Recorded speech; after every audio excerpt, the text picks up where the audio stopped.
Muy bien, empezamos a las 3:05, entonces espero que ya todos estén listos y vamos a iniciar con el capítulo 6, entrada y salida estándar. Todos tienen más o menos esta pantalla, ya tienen Jupyter habilitado y creo que ya podemos empezar. ¿Todos están listos?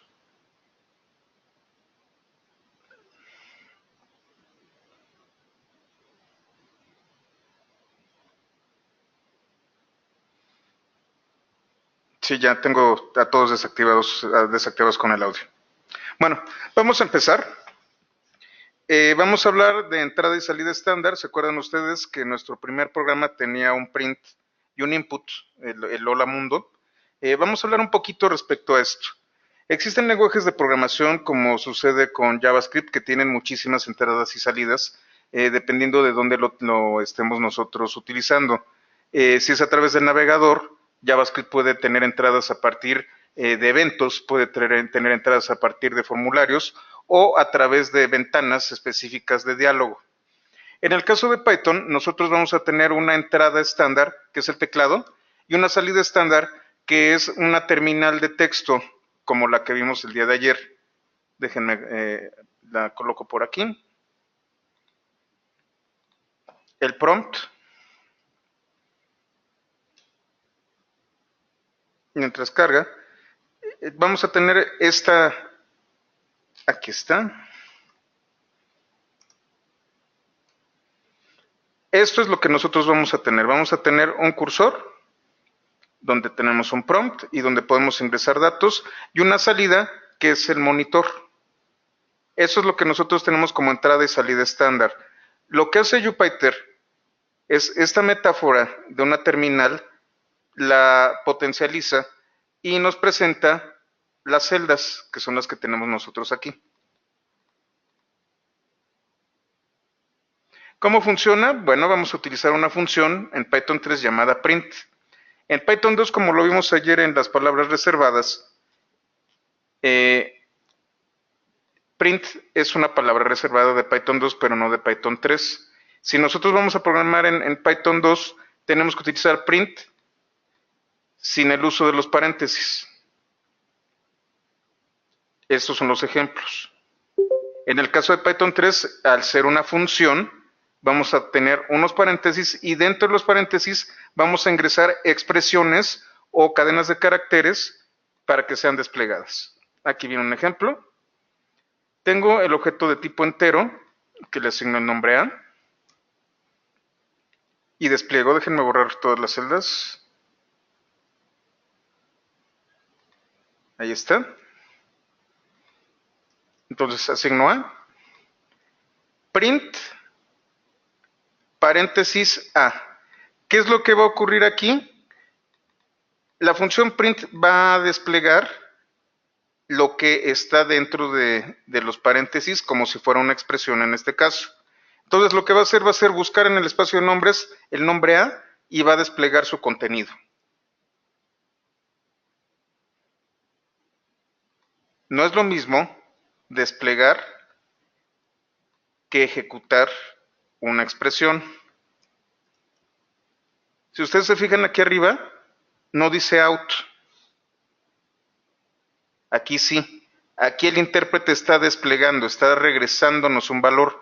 Aquí lo que nosotros estamos haciendo es desplegar el valor que tiene A.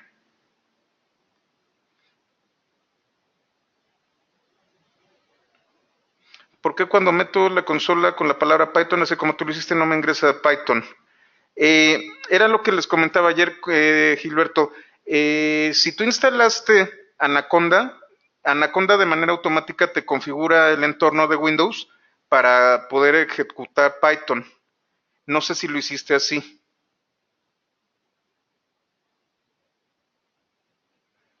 Y bueno, a mí me decían, de hecho lo comentábamos ayer, que en el símbolo del sistema sí era posible.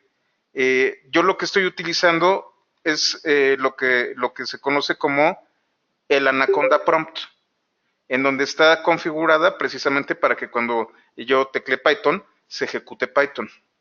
Es un tema de entorno, una configuración de entorno dentro de Windows. Bueno, perdón, vamos a continuar. Tenemos aquí print hola. Lo que va a hacer print es desplegar la cadena de caracteres. Y puede desplegar una serie de elementos que pueden ser ya sea una cadena de caracteres o puede ser un listado de cadenas de caracteres y expresiones. Esto de aquí es un listado de cadena de caracteres. Las comas separan a mis cadenas de caracteres. Lo que yo tengo aquí es una expresión en donde estoy sumando dos cadenas de caracteres. Lo que yo tengo aquí es una sucesión en donde tengo una cadena de caracteres, el contenido de A y otra cadena de caracteres. Como pueden ver, hay un espacio entre cada uno de los elementos. Si yo trato de hacer esto nada más que con el operador de suma, voy a tener un mensaje de error. ¿Por qué? Porque yo no tengo una operación de suma que sea compatible con un número entero.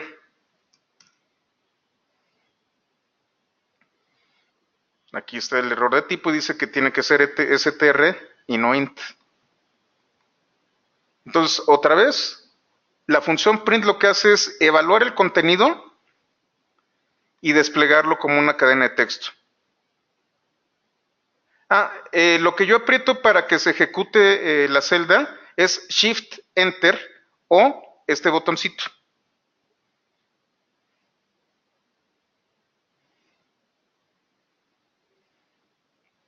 Lo único que tienes que hacer es Shift Enter y no hay mayor problema. Bueno, vamos a continuar. Aquí, como yo les comento, los resultados no tienen un out. Se está desplegando. Pero es una función. Vamos a hablar de funciones más adelante, pero vale la pena explorarlo en este momento. ¿Qué estoy haciendo aquí? Voy a ejecutar la función print y voy a guardar lo que me regresa print ligándolo con nulo.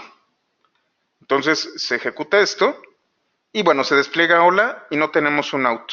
Es más, yo invoco nulo con Shift Enter y tampoco aparece nada. Pero si yo utilizo otra vez print y nulo,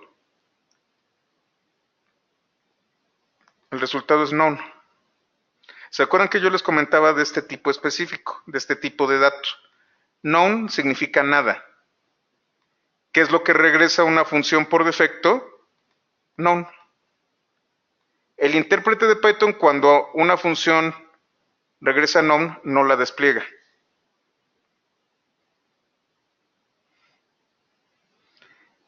Nosotros tenemos también, como les comentaba ayer, teníamos versiones de Python 2 y Python 3, y Python 2.7, a partir de Python 2.7, se está tratando de hacer una pequeña combinación de versiones, en donde, por ejemplo, print sin paréntesis y print con paréntesis son aceptados. Cualquiera de las dos maneras son aceptadas.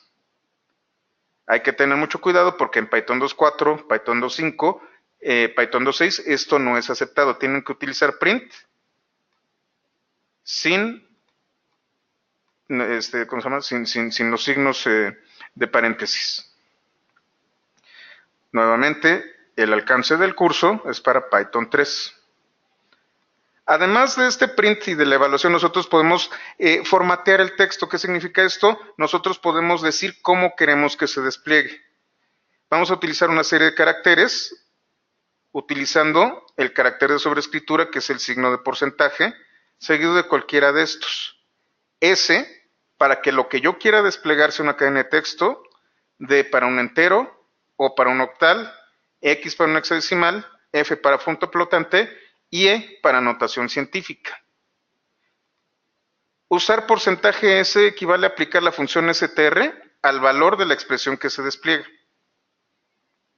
Si yo quiero desplegar algo en particular, al final del texto, después de la cadena de caracteres, debo colocar el signo de porcentaje y los valores o las expresiones que yo quiero desplegar. ¿Qué significa esto? Vamos a verlo. Aquí tengo dos objetos, 3.141592 con el nombre pi y 2 con el nombre radio. Aquí tengo un print, bueno, tengo varias versiones de print. Tengo un mensaje de el perímetro de un círculo de radio, y aquí empezamos a formatear. Porcentaje de significa que aquí va a desplegar algo como entero, luego es, y porcentaje F me dice que despliegue algo como punto flotante. Tengo dos caracteres y tienen que corresponder a dos expresiones separadas por coma.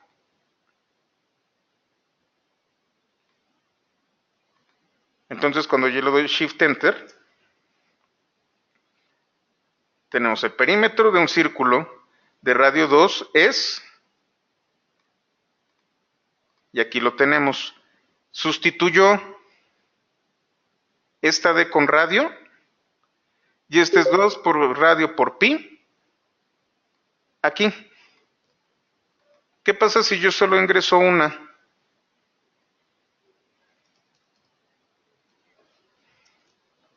Me marca un error. Dice que no tiene suficientes argumentos.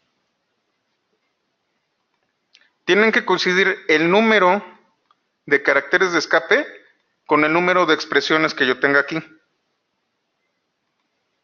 Con control Z deshacen ustedes.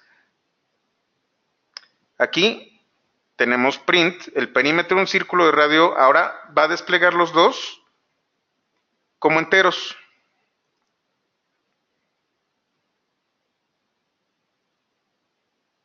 Y aquí lo que va a ser convertir la expresión a una cadena de caracteres. Si ustedes tienen dudas sobre qué tipo de dato es el que va a regresar una expresión, utilicen porcentaje S.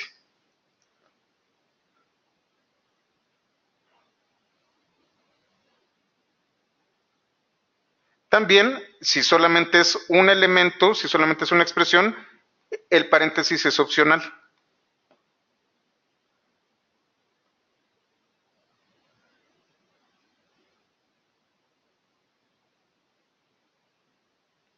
¿Por qué se manda a llamar a una expresión porcentaje S? ¿Es porcentaje de entre comillas en una impresión? Bueno, el porcentaje es el carácter de sobrescritura. Cuando identifique esto print, lo va a sustituir. Y cuando utilizamos porcentaje S, únicamente es como si yo, en lugar de esto, en lugar de radio por 2,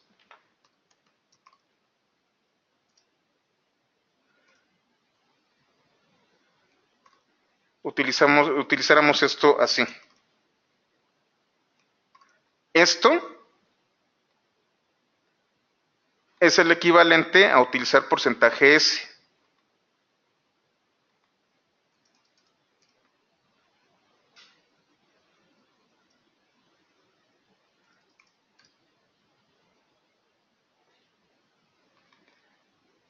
Aquí otra vez, si solamente es un elemento puede ser opcional el paréntesis. Y si yo quiero desplegar el signo de porcentaje, simplemente lo utilizo dos veces, lo pongo dos veces. Es parecido a un casteo. De hecho, cuando veamos las propiedades y los métodos de las cadenas de caracteres, van a ver que esto es todavía más avanzado. Aquí tenemos valor y por ciento, tenemos también porcentaje, y voy a desplegar este valor por ciento, aquí vamos a agarrar el signo de algo desplegado como punto flotante es otra cosa desplegada por punto flotante. Tenemos por ciento, valor y porcentaje. Y ahí está. ¿Cómo puedo yo definir el número de cifras significativas dentro de un print? Lo que voy a utilizar es el punto antes de la F. Vamos a verlo. Otra vez pi y radio. Y tenemos el perímetro de un círculo de radio igual a, esto en entero, es F. Este es un punto como carácter, pero tengo aquí el perímetro de un círculo radio igual a otra vez un entero, pero aquí estoy utilizando porcentaje y luego .2. Si yo le digo .2, es que quiero dos cifras significativas de este punto flotante. Shift Enter. Y entonces el perímetro de un círculo de radio igual a 2. Aquí es como si yo hubiera utilizado un STR con todos los decimales de pi por radio, y aquí le estoy diciendo solamente los primeros dos decimales. Si se fijan, ayer hablábamos de que las operaciones no se truncaban, no se redondeaban. Aquí sí se redondean. Hay que tener un poco cuidado con esto. Otra vez, esto es despliegue, no es operación. Así que si ustedes van a hacer operaciones o hojas de cálculos o cosas así, esto es redondeo solo para despliegue. Lo que van a estar ustedes sumando va a ser el número completo. ¿Hasta aquí hay alguna duda o comentario adicional? Si no, continuamos. También tenemos caracteres de escape, en donde tenemos retorno de línea, tabulador, comillas, apóstrofes, la diagonal invertida, o un carácter específico, ya sea con ASCII o con Unicode. Tenemos primera línea, retorno de línea, segunda línea y un tabulador.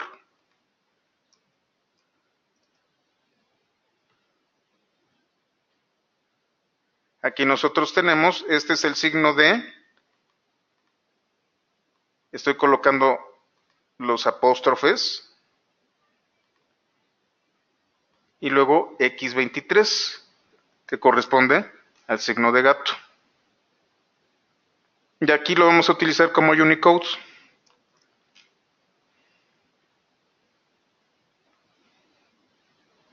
Esto es con respecto a la salida estándar.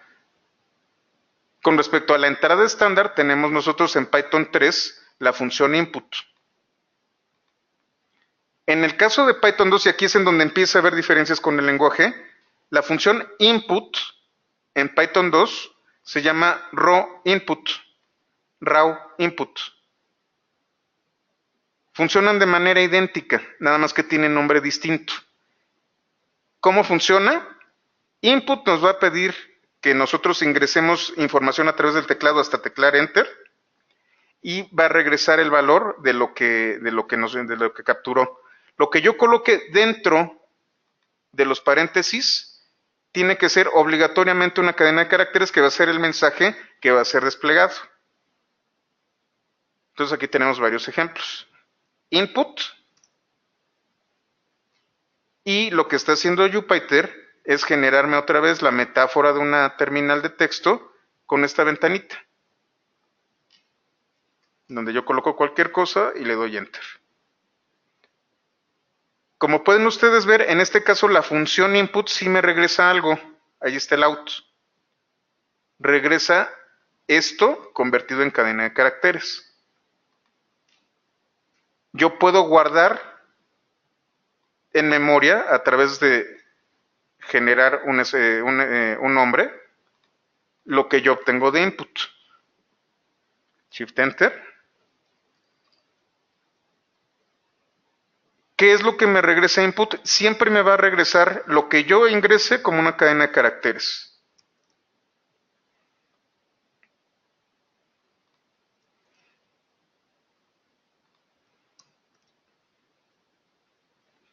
Ahora yo quiero colocar un texto previo a pedir el dato. Entonces lo que hago es lo coloco como una cadena de caracteres entre los paréntesis. Como pueden ustedes ver, se ejecuta la primera línea. Y hasta que yo le doy Enter, se ejecuta la segunda línea, que es el print. Ahora bien, vamos a hablar un poquito de raw input en Python 2. Raw input es idéntico, nada más que con un nombre distinto. Aquí están los ejemplos. ¿Por qué es importante hacer la diferenciación? Porque además del raw input, en Python 2 existe otra función llamada input.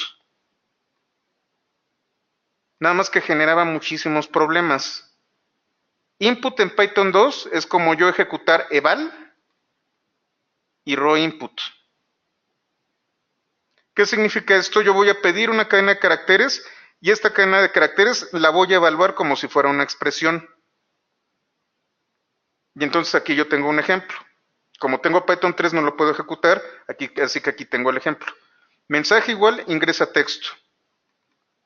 Valor igual a raw input mensaje. Si yo lo ejecuto, va a aparecer esto. Y si yo ingreso 35 más 1, más 21, lo que yo voy a capturar en valor, en este nombre, es de tipo str, idéntico a como ocurrió en Python 3 con input normal. Lo imprimo y me va a imprimir la cadena de caracteres correspondiente a lo que yo ingresé aquí. Si yo utilizo input en Python 2 y yo ingreso 35 más 21, cuando yo le pido el tipo, me va a decir que es entero porque ejecutó la expresión. Y entonces cuando yo le pido que imprima el contenido en valor, lo que hizo fue evaluar la suma.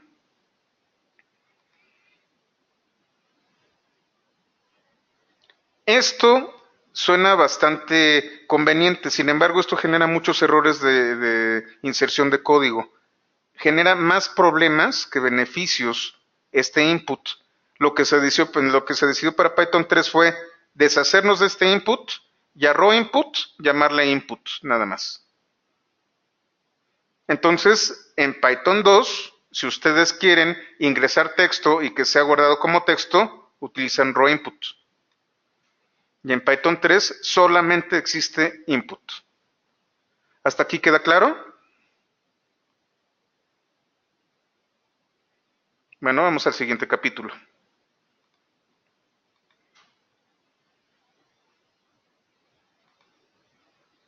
Hasta aquí todo ha sido lineal, es una ejecución una línea después de otra, lo que hemos estado haciendo. Ahora vamos a empezar a trabajar con bloques de código. ¿Cómo funciona un bloque de código en Python? Bueno, si ustedes vienen de otros lenguajes, además de que al final de una línea colocan punto y coma, para iniciar un bloque normalmente colocan llavecitas o corchetes o cosas por el estilo, o colocan un end al final. En el caso de Python, nosotros utilizamos los espacios, la indentación. La indentación es un elemento sintáctico dentro del lenguaje. Lo que nosotros hacemos como buena práctica en otros lenguajes de que indentamos para identificar a dónde pertenece el código, a qué bloque pertenece el código, en Python es un elemento sintáctico. Por lo general, y es lo que se recomienda, utilizamos 4 espacios, no utilizamos tabuladores, sino espacios. Para mayores informaciones con respecto a cómo utilizar esto, ahí está el pepocho. Por otra parte, tenemos también elementos que no son ejecutados, que el intérprete ignora, y son los comentarios. Los comentarios se utilizan primordialmente para documentar, y tenemos 2 tipos de comentarios. El comentario de una sola línea, que es el signo de gato, que ya lo conocimos también en nuestros primeros programas, en donde todo aquello que está después del signo de gato es un comentario.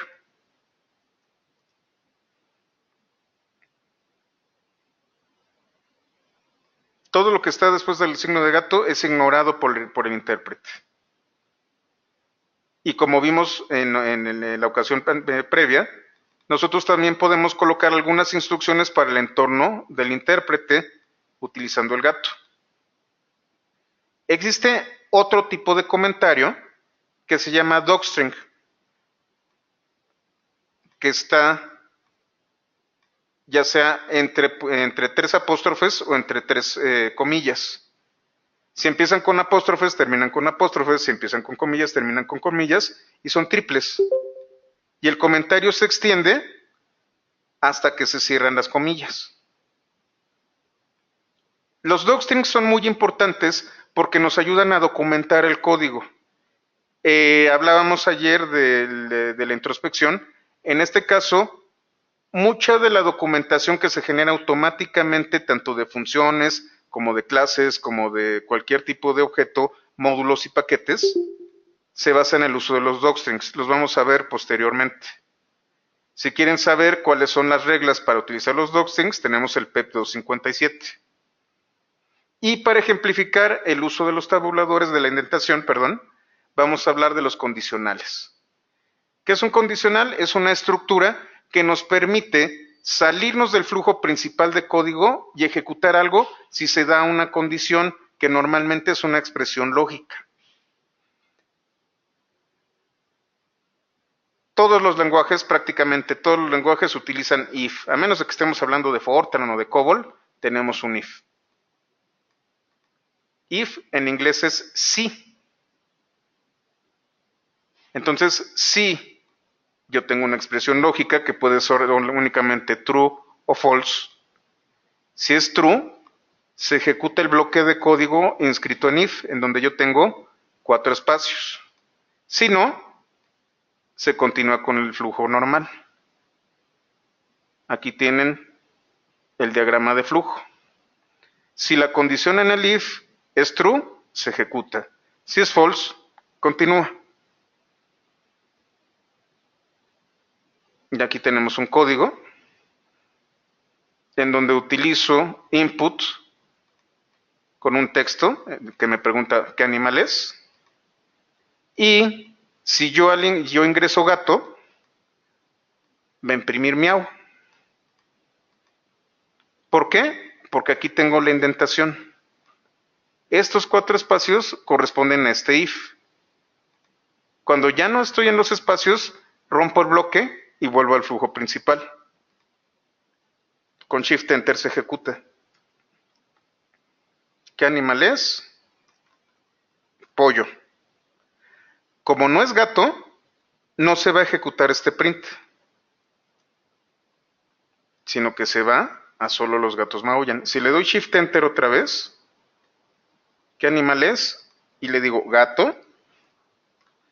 Entonces, esta expresión lógica es true y se va a ejecutar esta línea de código. Se ejecutó y se volvió al flujo principal. ¿Qué pasa si yo dejo 4 espacios aquí?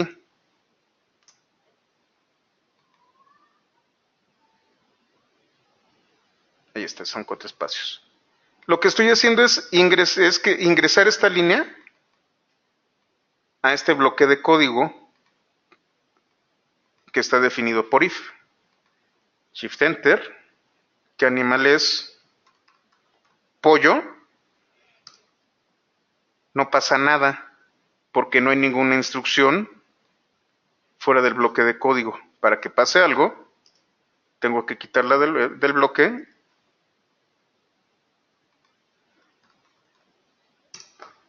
y entonces se ejecuta. ¿Hasta aquí no hay dudas? Además de if, nosotros tenemos else. Es si o si no. Y entonces tenemos un if con una expresión lógica y un bloque. Y luego tengo un else, si no. Entonces ejecuto esta otra cosa y devuelvo el flujo al flujo principal. Aquí es una de dos. Si es true, la expresión lógica, ejecuta esto. Si es false, ejecuta esto.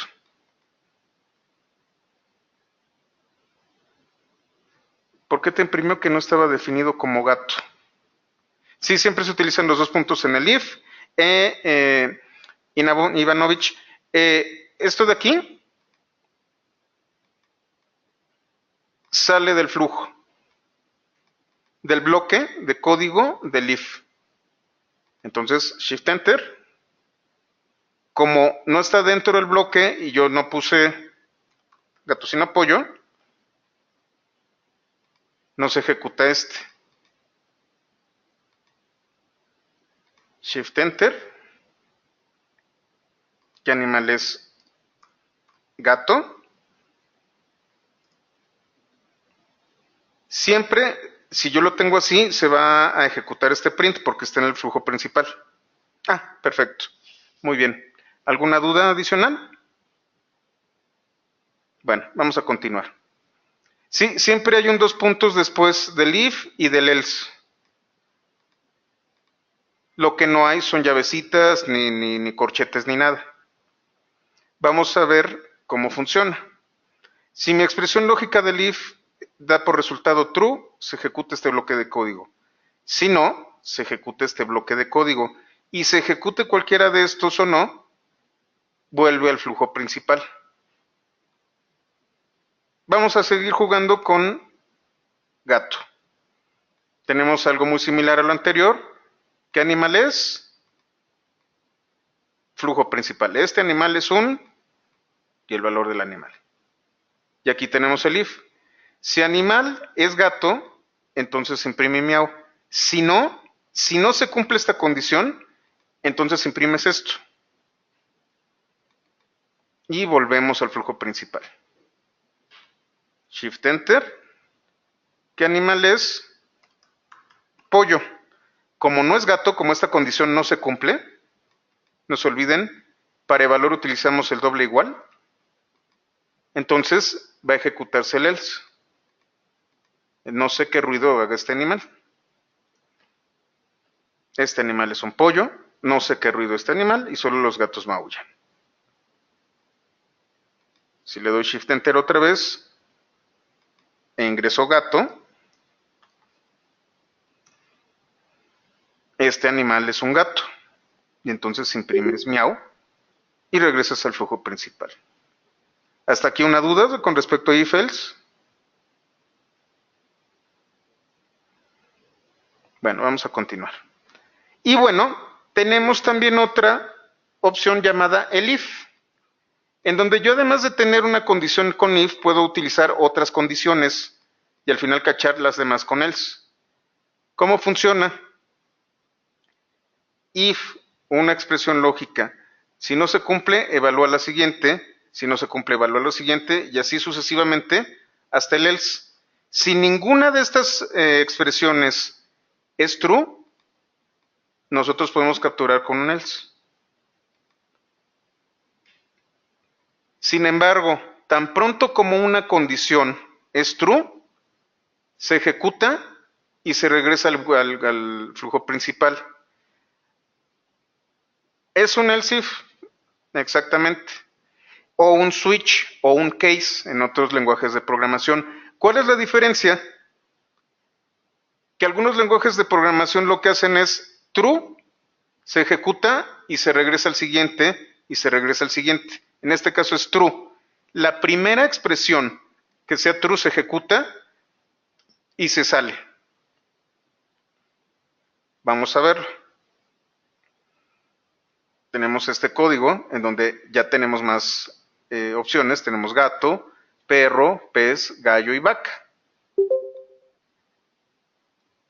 Va a hacer este programa una evaluación en cada uno de los elif. Siempre tenemos un dos puntos al final. Shift Enter. Si yo tecleo perro, va a imprimir wow.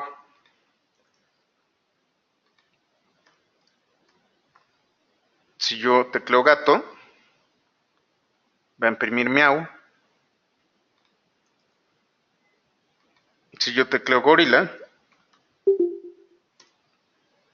no sé qué ruido es este animal, cayó el else. Ahora, ¿qué pasa?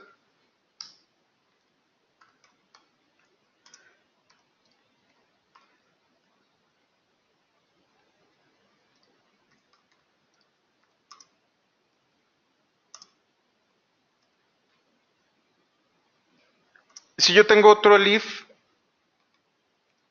con gato, aquí ya tengo uno y aquí tengo otro.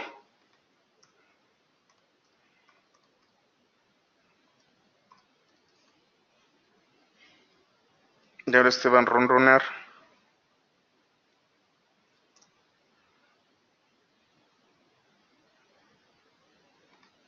Shift Enter, gato.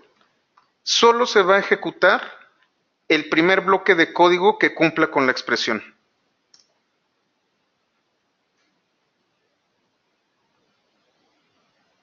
¿Ya entendieron? Otros lenguajes de programación, creo que JavaScript lo hace, no solo ejecutaría meow, sino que también ejecutaría prr. En este caso, solamente se ejecuta la primera expresión encontrada. ¿Hasta aquí no hay dudas?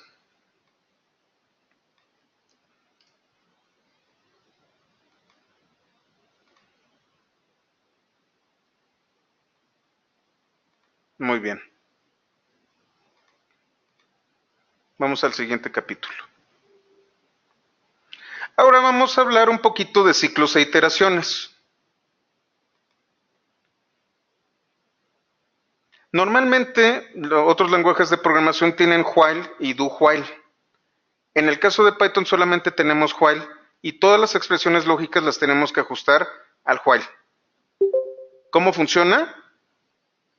Tenemos el flujo principal, un while con una expresión lógica, los dos puntos y el bloque de código. Esto solo se va a ejecutar si la expresión lógica por defecto es true, si no, no se va a ejecutar nunca. Aquí lo tenemos. While, si la expresión lógica es true, se ejecuta y se regresa hasta que sea false. Tenemos un ciclo que se va a ejecutar hasta que no se cumpla la expresión. Y entonces vamos a hacer un programita en donde tenemos un valor de entrada que yo lo voy a inicializar como una cadena de caracteres que no contiene absolutamente nada y un contador llamado suma con valor igual a 0. Aquí tengo dos expresiones lógicas unidas por un AND. Mientras suma menor que 3 y entrada distinta a la cadena de caracteres despedida, mientras esto sea correcto, se va a ejecutar. Yo puedo hacer esto, puedo quitar también los paréntesis.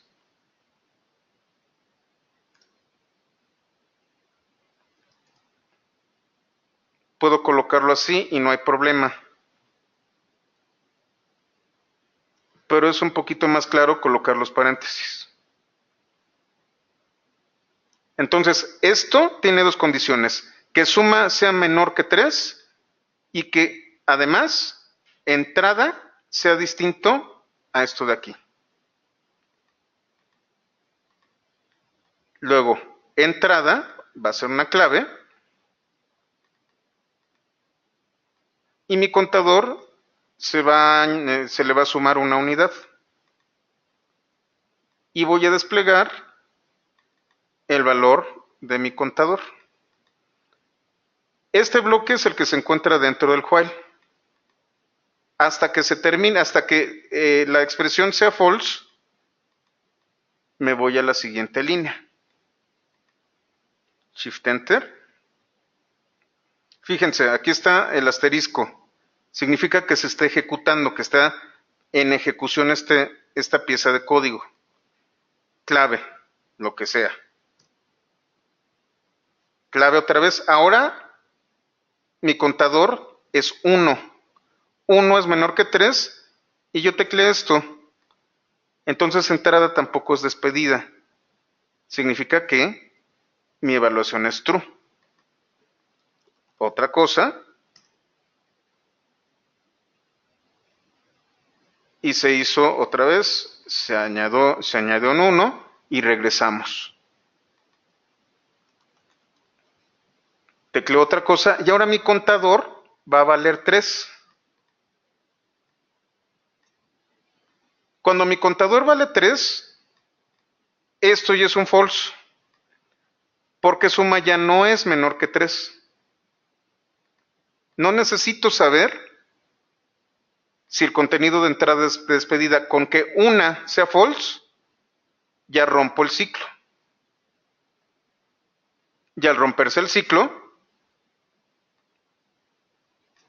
me voy a la siguiente línea. Shift Enter.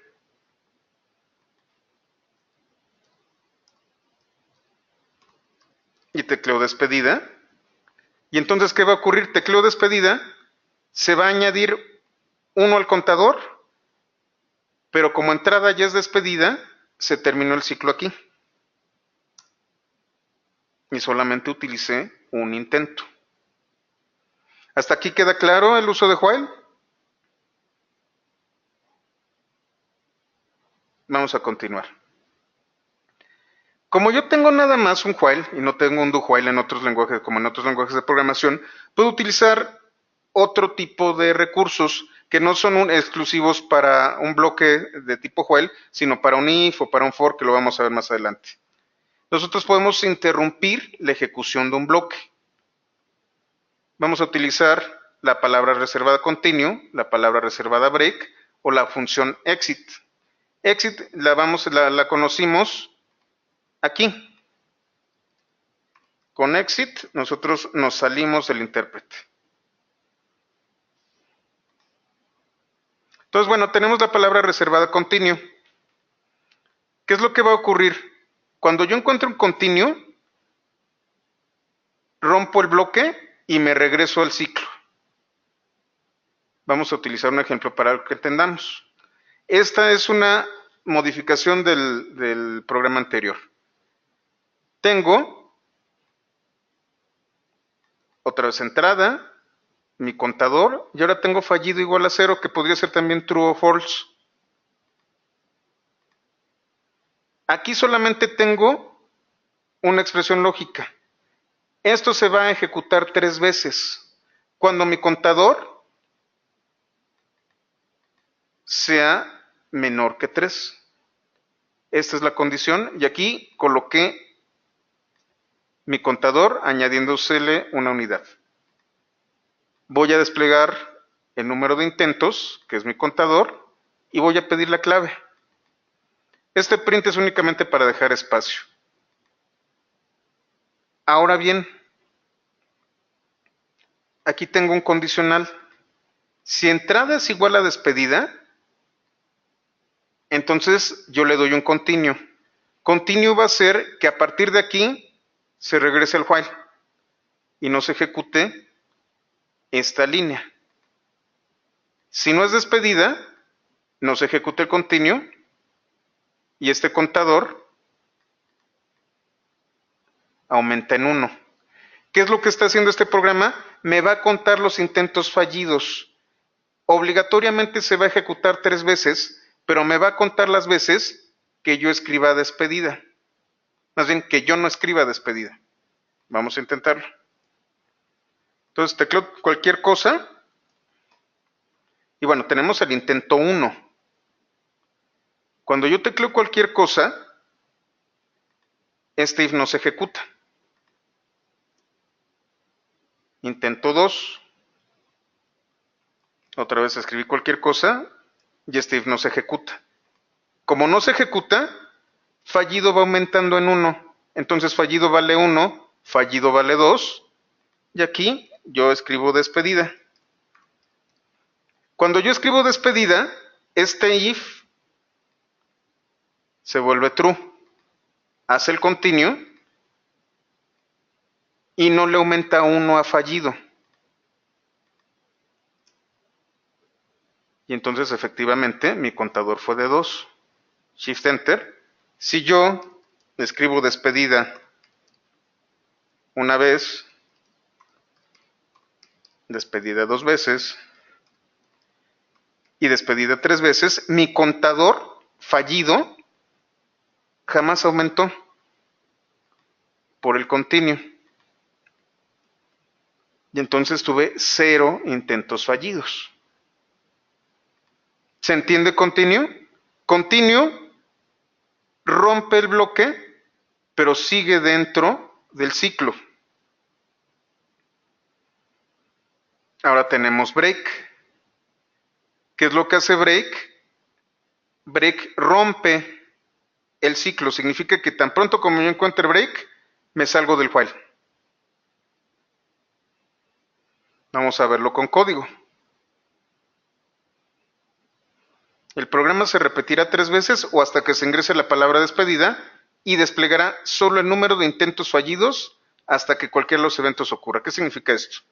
Tenemos nuestro contador y nuestra expresión lógica que el contador tiene que ser menor que 3. Pedimos la clave y dice, si entrada es igual a despedida, break. Aquí se va a romper el while y va a llegar al print. Escribo cualquier cosa, no se ejecuta el break. Escribo cualquier cosa, no se ejecuta el break. Escribo cualquier cosa, no se ejecuta el break. Shift Enter. Escribo cualquier cosa, no se ejecuta el break, pero aquí voy a teclear ya despedida. Cuando yo tecleo despedida, esta expresión lógica se vuelve verdadera y se ejecuta el break. Rompe con el while y se va directamente al print de la línea 13. Y entonces solamente tuvo un intento fallido, que equivale al contador. ¿Entienden la diferencia entre continue y break? Perfecto. Ahora tengo la función exit. La función exit, como lo vimos, termina la ejecución del intérprete. Entonces, cuando yo le doy exit, se acaba el programa.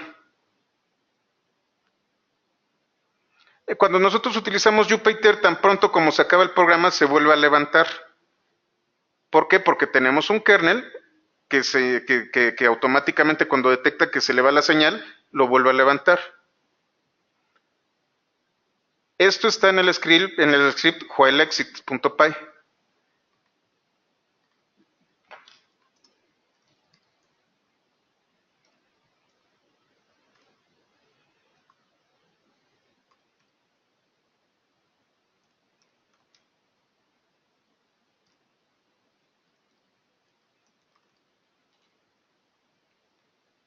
Aquí está, whileexit.py.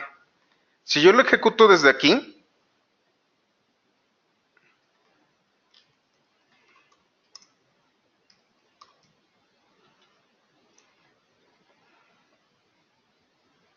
vamos a ver el código aquí.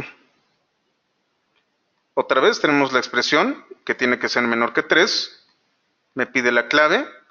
Y si yo tecleo despedida, utiliza el break. Pero si yo utilizo termina, va a terminar con todo el programa. Tengo dos claves, una despedida y una termina.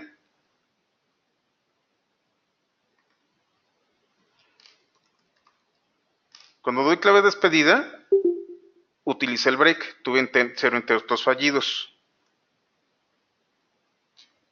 Si yo escribo termina, termina con el programa. Ya no se regresa al flujo principal, sino que termina con el programa. Ya no se ejecutó nada más, cerró el intérprete. Si yo hago esto dentro de Jupyter, fíjense bien en esta parte de aquí arriba. ¿Vieron esto de aquí? Bueno, en este caso, para evitar que se muriera, me dice name exit is not defined. ¿Qué significa esto? Jupyter borró la función exit y con esto evita que yo rompa el intérprete. En versiones previas de Jupyter, lo que hacía era romper el intérprete y volverlo a encender. Entonces, exit termina con el intérprete.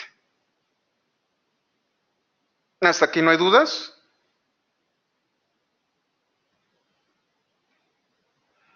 Correcto.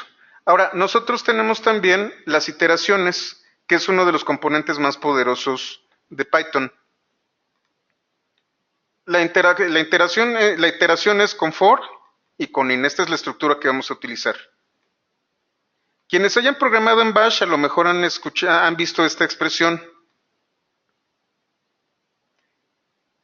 Esta estructura nos permite iterar un elemento, valga la redundancia, que es iterable.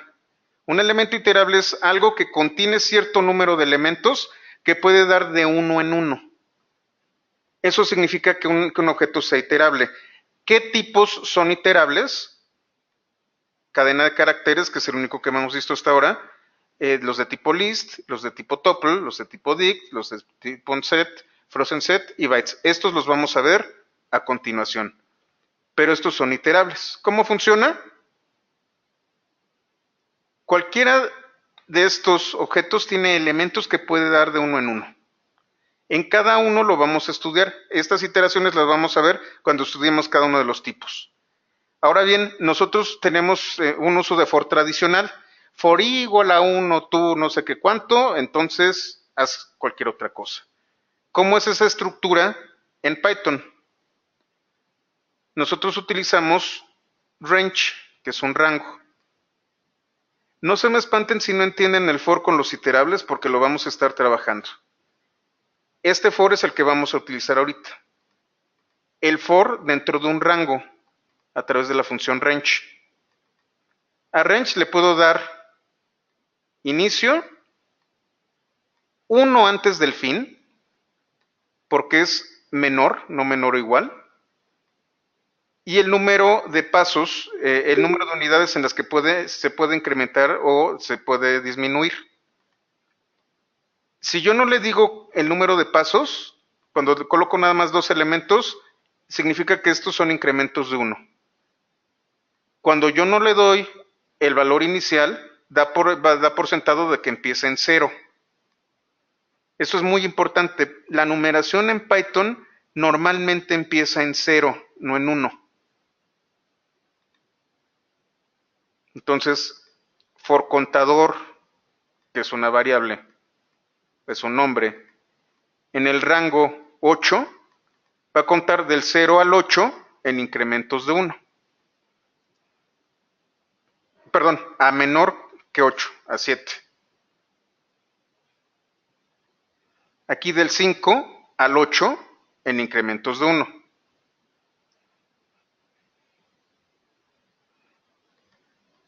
Y aquí del 3 al 9 en incrementos de 2. Recuerden, nunca va a llegar a este número. Siempre se va a quedar antes de este número. No es menor o igual, es menor. Pero también nosotros podemos hacerlo en decrementos. Entonces va a ser del 26 a antes del 10 en decrementos de menos 4.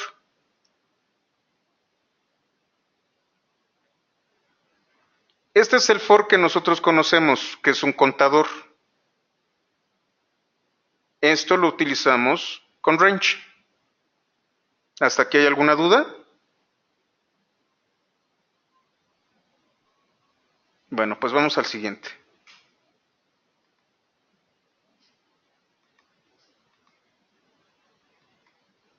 No tengan miedo con preguntas, la verdad para eso estoy. Tenemos tiempo, vamos con muy buen tiempo, entonces pueden preguntar lo que ustedes quieran. Ahora vamos a hablar de otros tipos de datos que son tipos básicos dentro de Python, son más complejos. Python tiene mucha mayor complejidad de abstracción con respecto a los tipos básicos. Nosotros podemos tener una colección ordenada de objetos.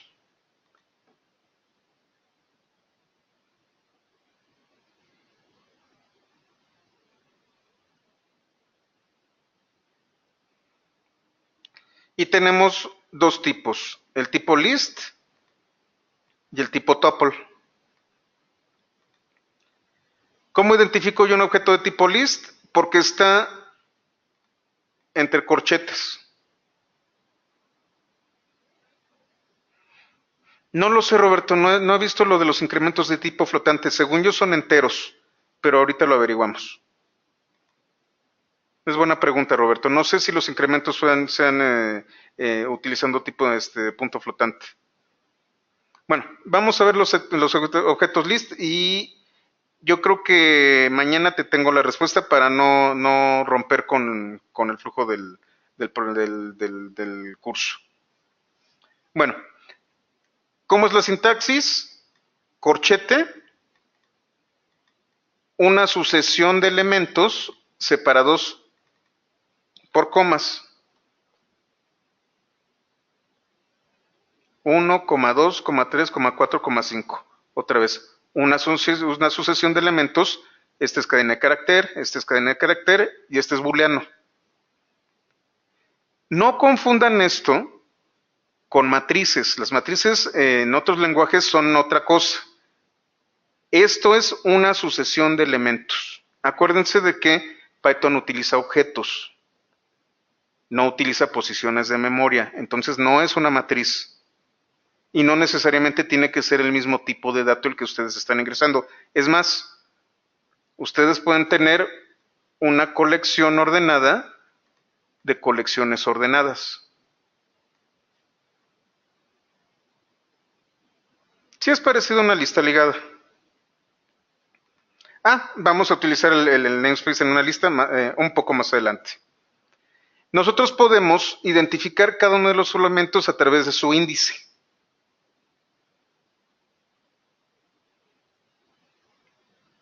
Y aquí viene. Tenemos, aquí está, un objeto de tipo list al que estoy ligando con un nombre. Y entonces este objeto va a quedar en memoria ligado a este nombre. ¿Cómo accedo yo a los elementos? Bueno, el índice empieza de 0 en incrementos de 1. O del valor de menos 1 en incrementos de menos 1 hasta el final. Entonces, si yo quisiera el primer elemento, es lista y entre corchetes 0. Ay, perdón, tengo que definirlo. Ahí está. Lista 0. Ahora, si yo voy de derecha a izquierda, sería menos 1, menos 2, menos 3, menos 4, menos 5, menos 6, menos 7, menos 8. Shift Enter. Y ahí está. 7, otra vez empezamos de 0, es mi octavo elemento. Y menos 3 es el tercero de derecha a izquierda. 1, 2, 3, es el 6. Ahora, ¿qué pasa si yo trato de buscar un elemento que está fuera de rango?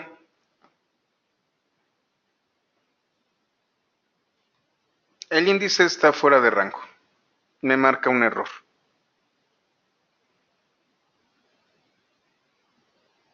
Entonces, otra vez, tengo un solo nombre para un conjunto de elementos.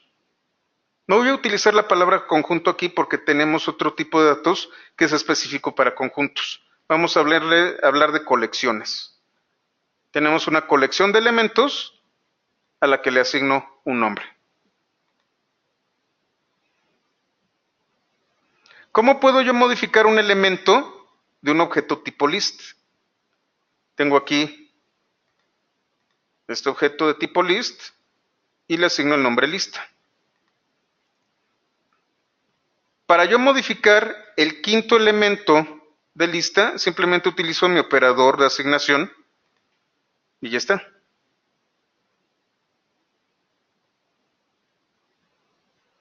Si pongo el número 100 después del 8 u 7, no habría ningún problema. ¿Te estás refiriendo a esto, Ivanovich? No pasa absolutamente nada.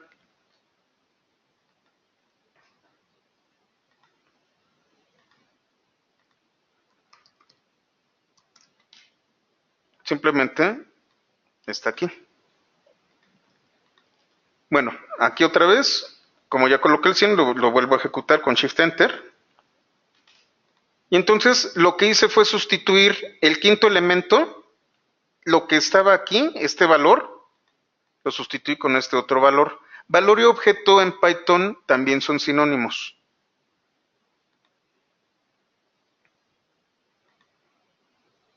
Otra vez, menos 3. Entonces sería menos 1, menos 2, menos 3. A este 7 lo voy a sustituir con true.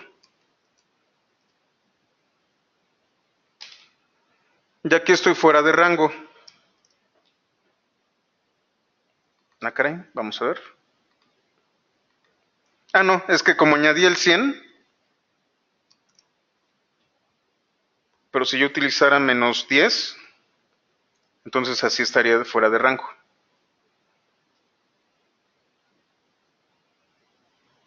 Así es como yo puedo modificar un elemento dentro de esta colección. Aquí ya empezamos a ver la situación de que tenemos diversos tipos de objetos. En este caso yo tengo una colección que puedo modificar en su estructura interna. ¿Se acuerdan ustedes que yo les hablaba de tipos inmutables? Esto que yo tengo aquí, el objeto de tipo list, es un tipo mutable. Significa que yo los elementos dentro del objeto los puedo modificar. ¿Cómo elimino uno? Con del.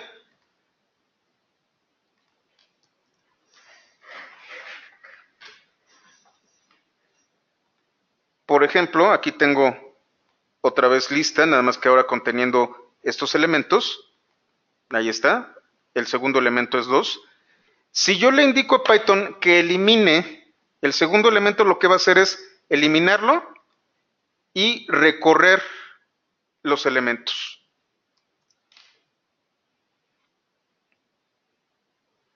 No deje espacios vacíos a menos de que yo le indique que es un espacio vacío. ¿Pero vacío de qué?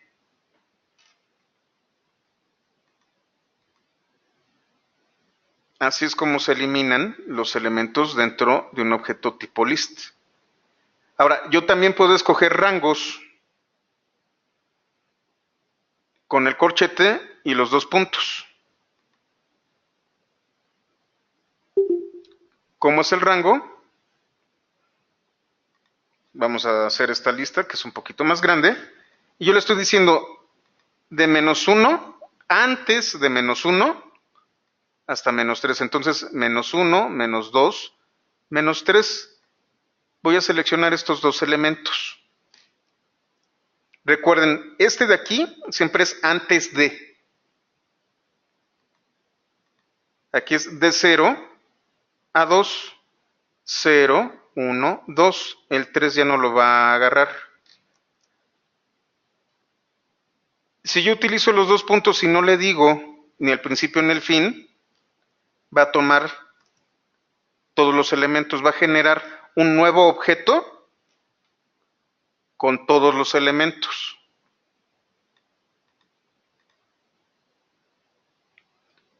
Si yo le digo el inicio pero no el final, -1, -2, -3, -4, va a empezar del 7 hasta el final del objeto. Y si yo no le digo dónde inicia, va a empezar desde el principio del objeto hasta antes del 4. A esto se le conoce como rebanado. Tenemos rebanados parciales y rebanados totales. Genera un nuevo objeto con los objetos que contiene. Lo mismo sucede con del. Yo voy a borrar desde antes de -1 hasta -3. Entonces, -1, -2, -3. Voy a borrar 8 y 9.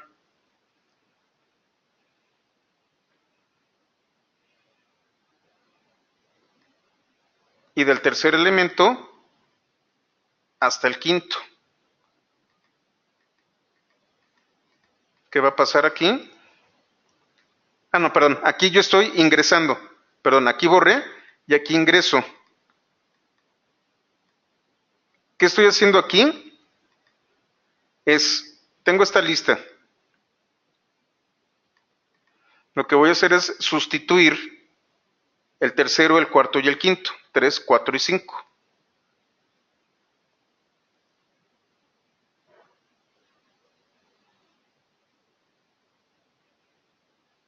Entonces no necesito sustituir de uno, le digo, este es el rango, sustitúyelo así. Hasta aquí todo claro con la modificación de los elementos de un objeto tipo list. Bueno, hay algunos operadores que nosotros podemos utilizar. El operador de adición lo que hace es concatenar dos objetos de tipo list.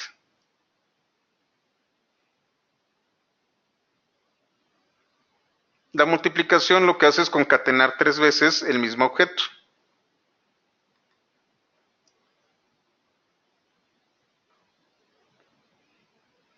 Y además nosotros tenemos métodos de estos objetos. Tengo append, en donde yo puedo añadir un elemento. Por ejemplo, aquí tengo este objeto tipo list y le voy a añadir al final este objeto. Cuando yo utilizo append, lo que hago es añadir un elemento. Yo lo puedo hacer inclusive sin el namespace.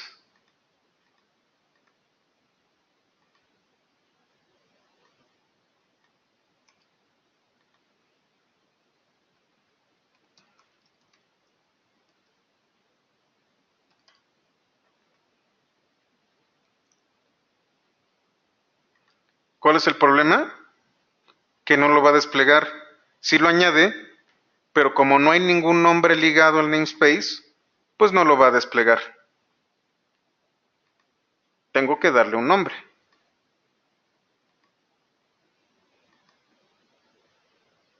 Normalmente un método afecta al objeto.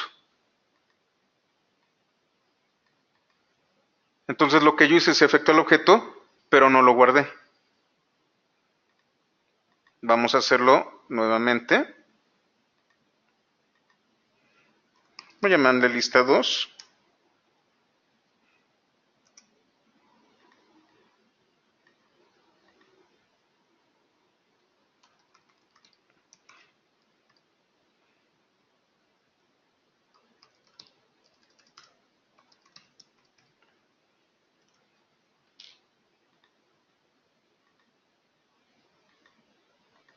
A ver qué pasó. Lista 2 es igual a esto. Aquí está.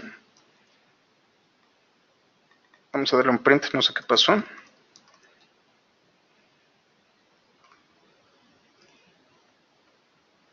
¿Qué hice mal? Déjenme ver.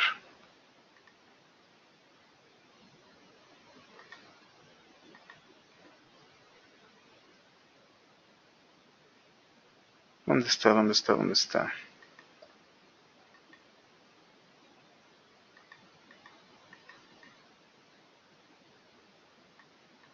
No lo hice mal. Bueno, para no perder el tiempo lo vamos a ver con un lista 2.append. También puede ser. Lo que pasa es que es lo mismo que hice yo aquí. Lo que quiero es que se vea que identifica el append. Bueno, vamos a dejarlo así y ahorita lo vemos. Déjenlo borro. Tenemos otro método que es insert.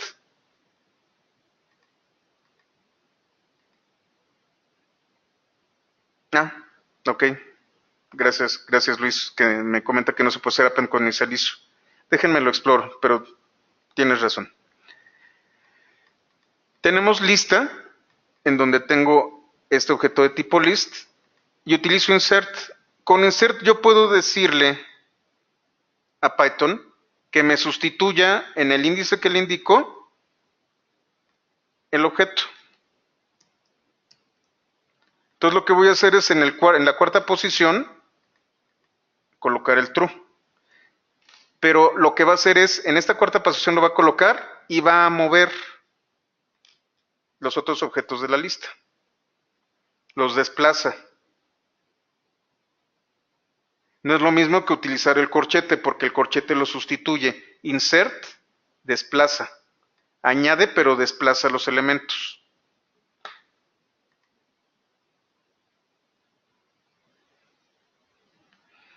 Remove lo que hace es eliminar el primer elemento, el primer valor que encuentre en la lista que coincida, primero de izquierda a derecha. Entonces aquí tenemos un objeto de tipo list en donde tenemos en la tercera, cuarta, quinta, sexta, séptima, y en la séptima posición tiene el 3. Si yo le digo remove, me va a borrar este primer 3.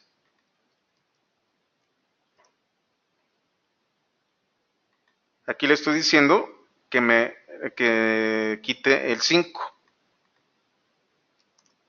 Como solo había un 5, si yo le pido otra vez que elimine el 5, me manda un value error, significa que se me acabaron los 5, que no encontró este elemento, no encontró un valor que coincidiera con este que yo tengo aquí. Tengo reverse que justamente hace eso, me invierte el orden de la colección.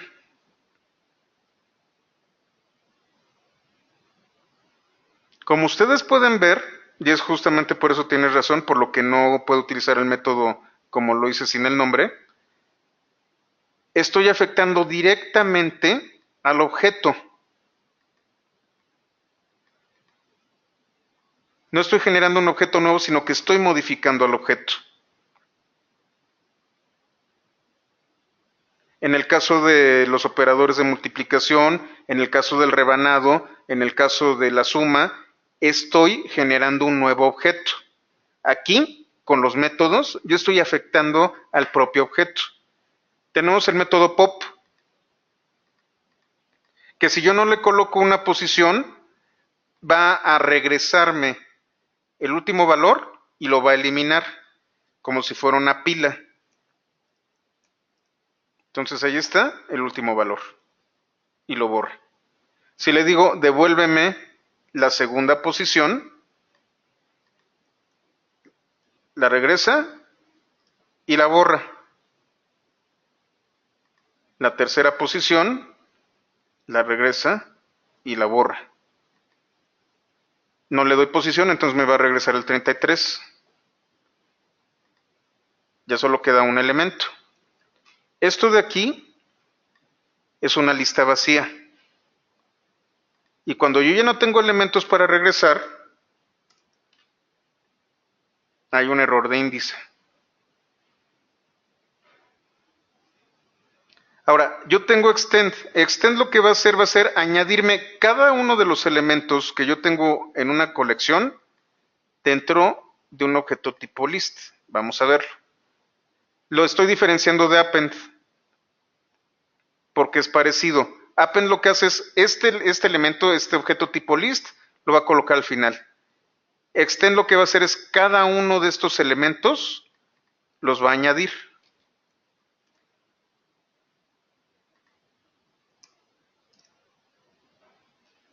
Si se fijan, aquí lo añadió de uno en uno y append añadió el objeto. Tengo el método count que me cuenta las veces que aparece un valor. ¿Cuántas veces aparece 2? Una, 2. ¿Cuántas veces aparece 5? Solo una. ¿Cuántas veces aparece 11? Ninguna.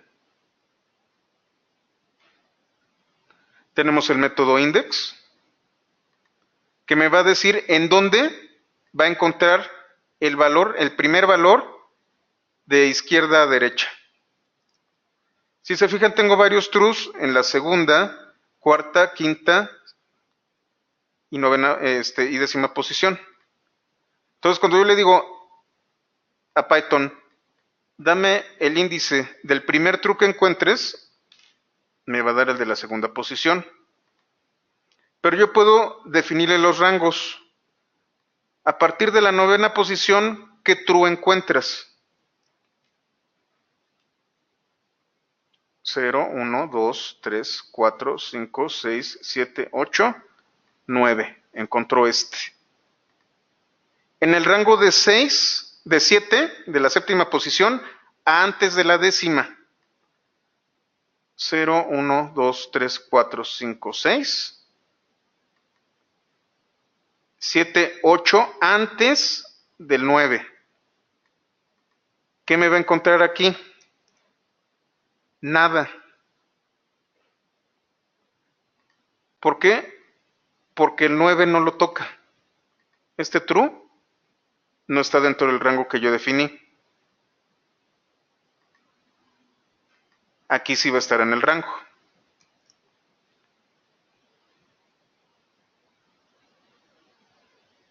Tengo clear, que es muy simple. Lo que hace clear es eliminar todos los elementos de un objeto tipo list.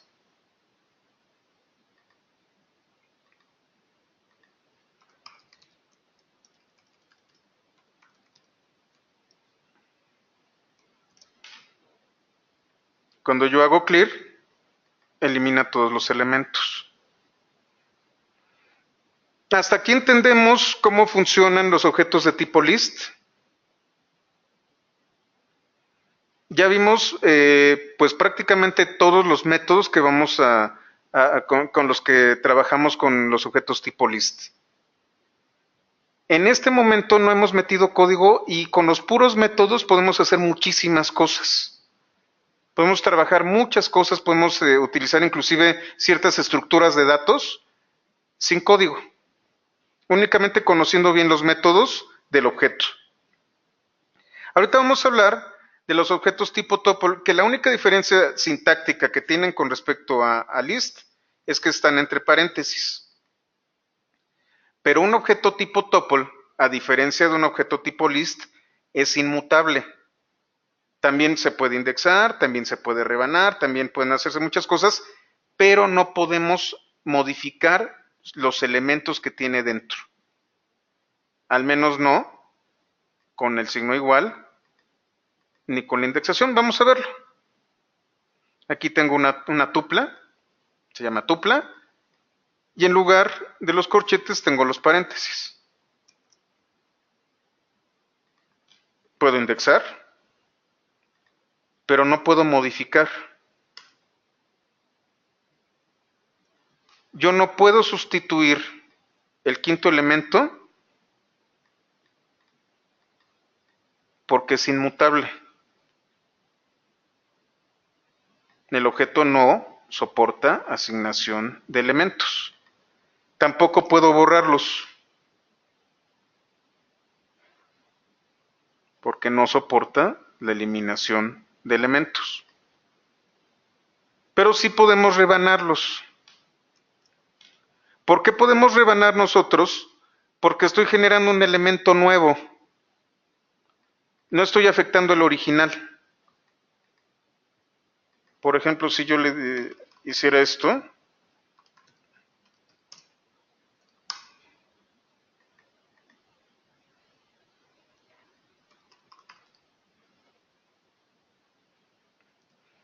vamos a hacerlo. Aquí lo que estoy haciendo es un rebanado. Pero tupla no se modificó. Lo que hice fue crear otro objeto con el resultado del rebanado. Exacto, es una nueva tupla. Entonces, no estoy modificando el objeto, sino que estoy haciéndole una búsqueda, estoy sacando los objetos y los estoy colocando en un nuevo objeto. Tomen muy en cuenta de que todo el tiempo estoy hablando de objetos. Aquí, por ejemplo, los operadores también pueden funcionar. ¿Por qué? Porque es lo mismo, estoy generando un nuevo objeto. No estoy modificando el original.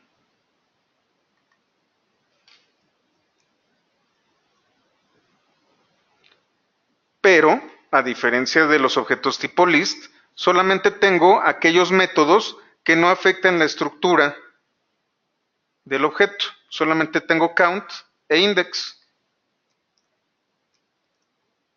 Ahí está, el índice donde encuentro 9 y cuántas veces encuentro a 7. Pero si yo trato de utilizar clear, no existe ese atributo, no existe ese método. ¿Cómo yo modifico los objetos? Muy sencillo, tengo la función list y la función tuple. La función list convierte las tuplas en lista y la función tuple convierte las listas en objeto de tipo tuple.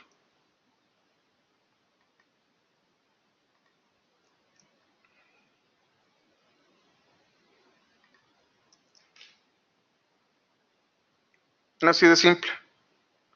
Ahora vamos a ver cómo puedo yo hacer iteraciones con estos objetos. Además de que estos objetos ¿cómo se llama? Colecciones de datos, también son iterables porque yo puedo tomar un elemento y de uno en uno irlo dando. Entonces tengo for gato, que es un nombre, que va a ser el que va a tener cada uno de los elementos, y aquí tengo un objeto tipo list con los elementos. Imprime gato.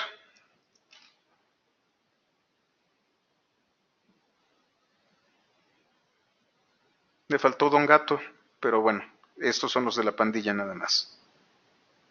Ahora, nosotros también podemos hacer algo muy interesante. El for y estos objetos también entienden ciertos contextos. Por ejemplo, yo aquí tengo una tupla que a su vez contiene tuplas. Y cada una de las tuplas tiene 3 elementos. Tengo 1, 2, 3, 4 tuplas dentro de una tupla. Aquí está el paréntesis. ¿Y qué pasa si yo de repente quiero identificar el tipo, la capacidad y el combustible? Bueno, voy a crear estas variables, estos nombres que incluyen listas vacías. Fíjense cómo funciona el for aquí. For tipo, capacidad, combustible en vehículos, la tupla que contiene tuplas a su vez y que estas tuplas son de 3 elementos. Lo que yo voy a decir es tipos.append. A esta le voy a colocar el tipo, esta la capacidad y esta el combustible. No la he definido. Ahí está. Shift Enter. Shift Enter. ¿Qué fue lo que hizo? Analizó al objeto y se dio cuenta de que efectivamente para estos 3 nombres, para estos 3 nombres, tipo, capacidad y combustible, existían 3 elementos.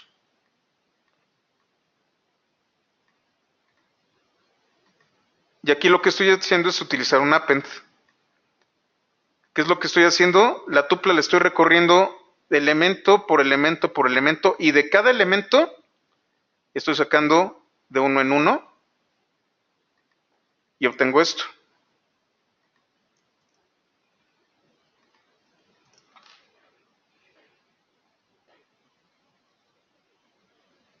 Python puede contextualizar si los nombres que yo tengo aquí en el for equivalen al número de elementos dentro de las tuplas, es posible hacer este for. Si yo añado uno, me va a marcar un error. Demasiados valores para empacar, esperaba 3. Si yo doy menos valores,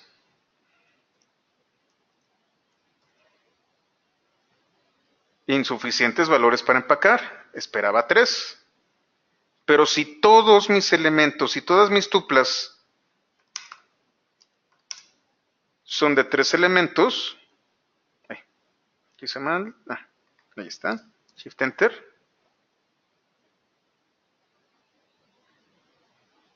Si cambias el nombre, esto de acá de capacidades y cosas así, pues son nombres, simplemente le cambiaste el nombre. Entonces en capacidades vas a tener si cambias los nombres, pues obviamente al nombre que le asignes va a ser el primero que va a tomar y luego el segundo y luego el tercero. Recuerda, son nombres, no son conceptos. Podemos colocarle cualquier tipo de nombre, por ejemplo, podría ser T, C y SO y CO. ¿Así? Que a lo mejor no significa nada.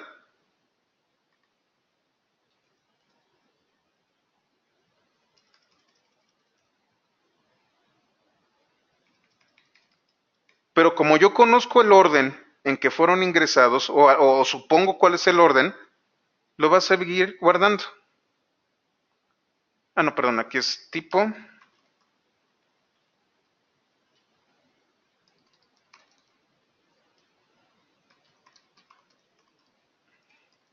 Recuerda, son nombres. Entonces vamos a hacerlo bien. Tipos, capacidades,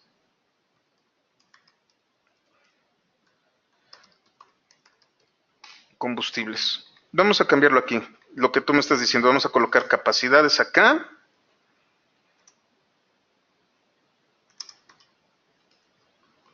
Y tipo aquí.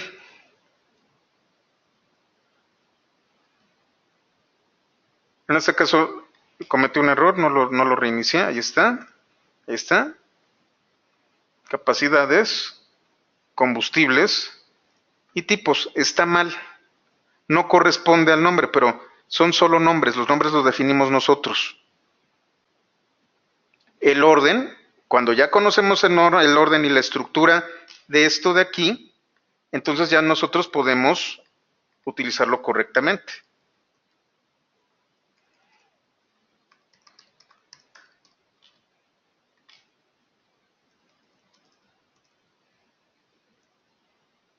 Bueno, ahorita lo arreglo. Hasta aquí queda claro.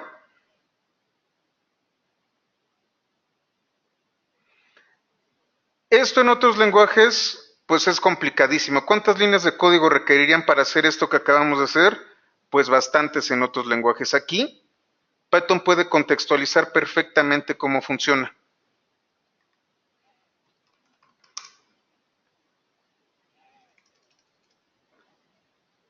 Si yo pido 3 nombres y tengo 3 elementos, automáticamente lo sustituye.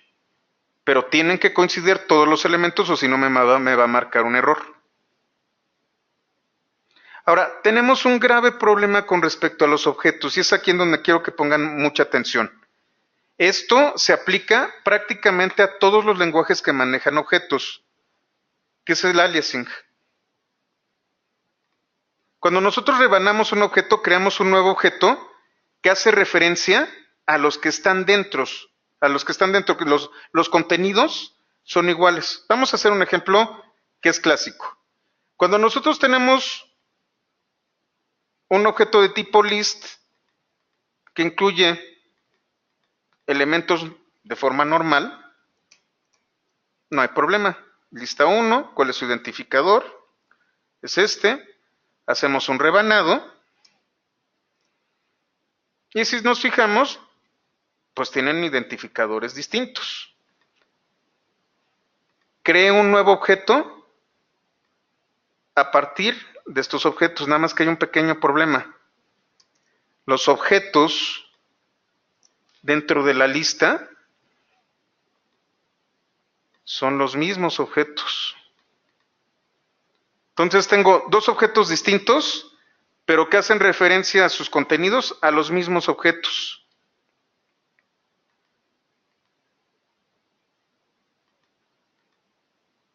No creo un objeto nuevo con objetos totalmente nuevos, lo que harían otros lenguajes de programación.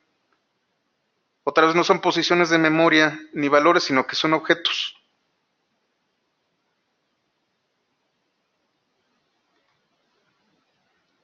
Y otra vez, cuando tenemos una estructura simple como esta, ¿qué estoy haciendo? Tengo 2 listas, lista 1 y lista 2. Y cuando yo digo lista 1, o sea, el segundo elemento de lista 1, que es este de aquí, vuélvelo true, pues no hay problema. Y de lista 1, el primer elemento también bórramelo. Entonces aquí ya tengo lista 1 que se modificó y lista 2 sigue estando idéntica. No hay problema, todo se ve muy bien. Sin embargo, cuando tenemos, aquí lo que nosotros tenemos es una lista de inmutables. Acuérdense de los inmutables.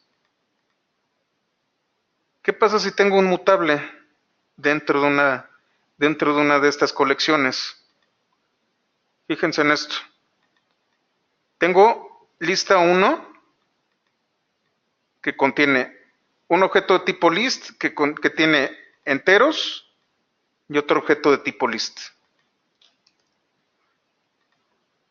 Voy a hacer un rebanado. Estoy rebanando completamente lista 1 y estoy creando un objeto, lista 2, idéntico.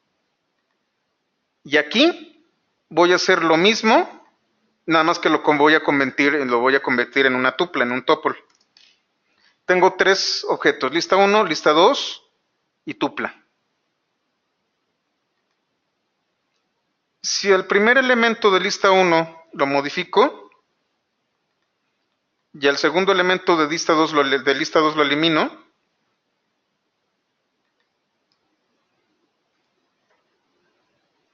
todo parece normal, digo. Como no modifiqué este tupla, es idéntica como está. Ok, hasta aquí las cosas van tranquilas.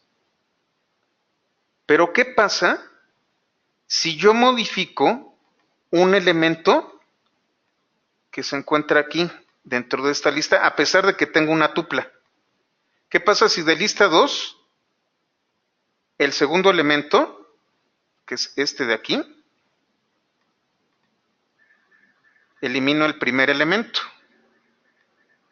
Elimino B.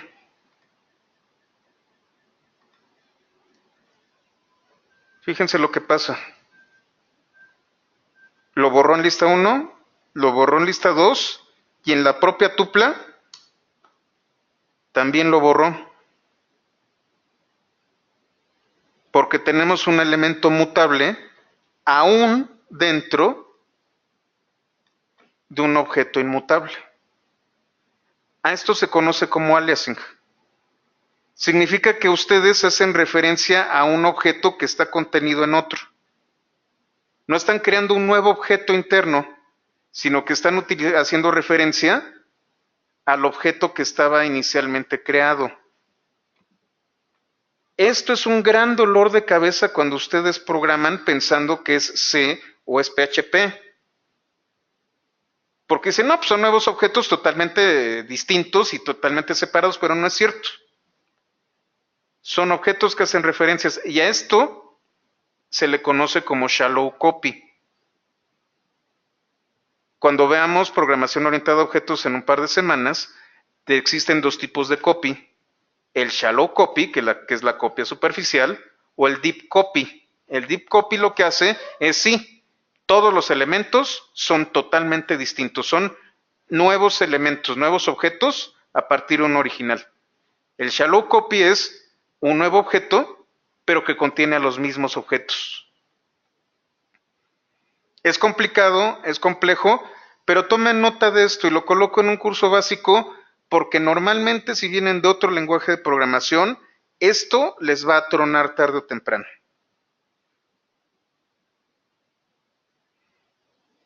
¿Hasta aquí queda claro? ¿Hasta aquí entienden por qué Python es un lenguaje orientado a objetos y utiliza los objetos como tales, no como valores, sino como objetos? Bueno, no te preocupes, Shendel, con la práctica lo vas a ver, pero este concepto es muy importante. Si ustedes quieren generar una copia con objetos totalmente distintos, tienen que utilizar deep copy, no shallow copy. Y bueno, un poquito de convenciones, un poquito de buenas prácticas. Si ustedes van a ingresar colecciones de objetos, Python no tiene problema con que ustedes le den enter. Esto de aquí, escrito así,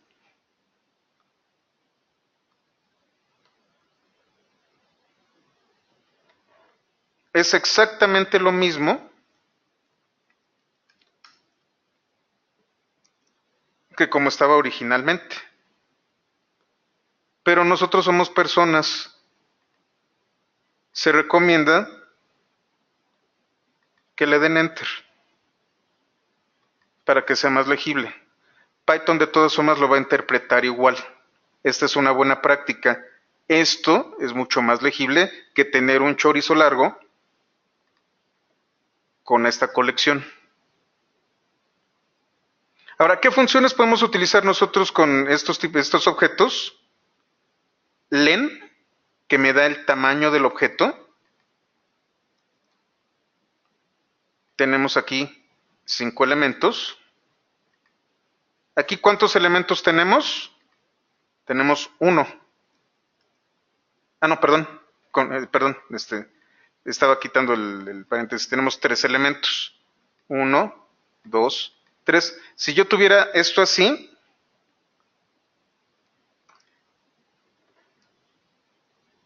entonces sí tendría un elemento. ¿Otra vez? ¿Qué pasó? Creo que no me está haciendo caso. Bueno, aquí tenemos 3 elementos de la tupla. Aquí, ¿cuántos elementos tengo? Ahora sí espero que sí me salga. Tengo una lista que incluye dos tuplas, bueno, una tupla y otra lista. Aquí tengo 2 elementos.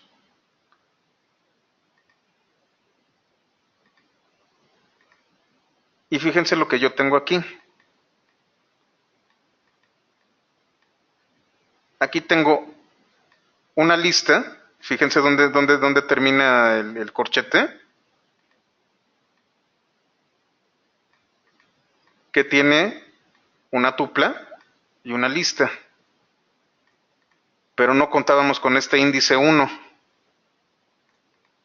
Entonces, ¿qué es lo que estoy midiendo? Estoy midiendo este segundo elemento.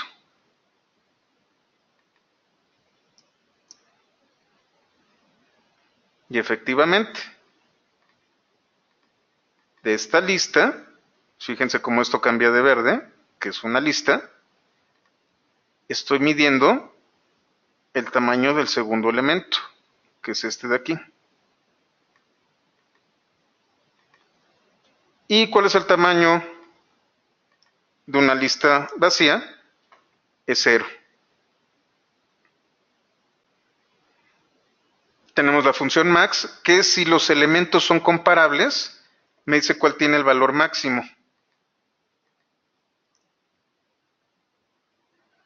Otra vez, solo si son comparables.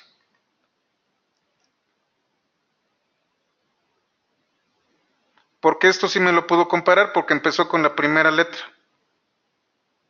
Y en el código, el valor de P está antes de G y de C.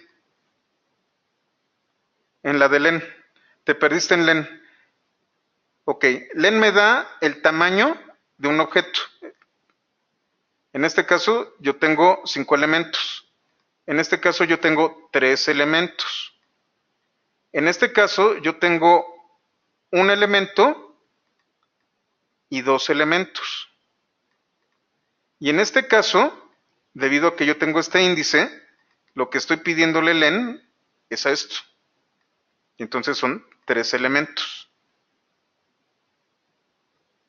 Te perdiste en este último, en el 151, ¿verdad, Juan Pablo?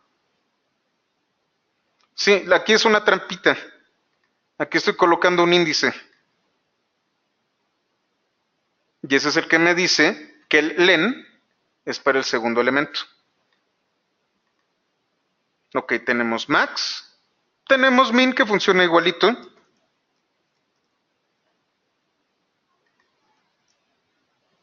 Recuerden, tienen que ser comparables. Tenemos la suma, en donde utilizamos el operador de sumatoria, en donde aquí hay un error, pero ¿qué tal si hago esto?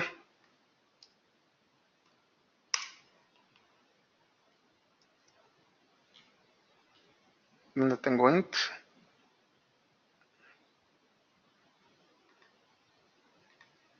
A ver, aquí está.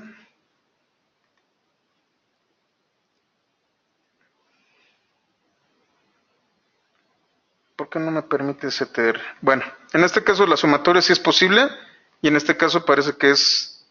Ah, perdón. Sum sí es una suma numérica. El resultado lo guardan en un tipo int. Entonces esto no lo puedo hacer.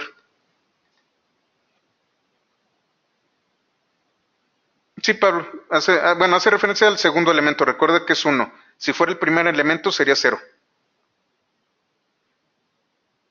Hasta aquí dudas. Ya empieza a volverse complicado.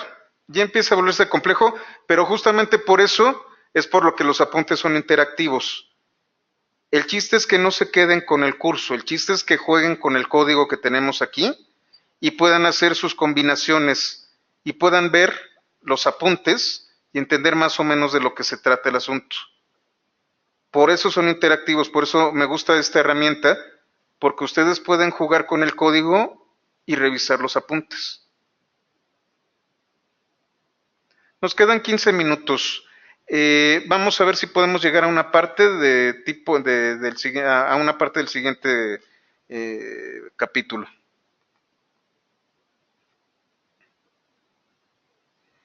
Tenemos un tipo que es dict, de diccionario. ¿Cómo funciona un objeto tipo dict? De hecho, los que vienen también del mundo de JavaScript van a acordarse mucho de JSON.